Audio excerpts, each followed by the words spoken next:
நீலகிரியில் குழந்தைகள் பாதுகாப்பு மையம் திறப்பு. பெண்கள் பாதுகாப்புக்காக பெண் காவலர்கள் ரோந்து தொடக்கம். உதகையில் மேற்கு மண்டல காவல்துறை தலைவராகிய செந்தில்குமார் தொடங்கி வைத்தார்.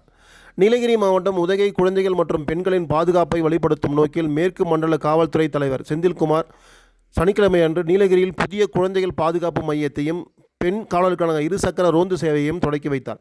இந்த முயற்சி குழந்தைகளுக்கு எதிரான குற்றங்களை தடுக்கவும், பெண்கள் தயக்கமின்றி பொது இடங்களில் சுதந்திரமாக செல்லும் சூழலை உருவாக்கவும் காவல்துறையினால் மேற்கொள்ளப்பட்டுள்ளது.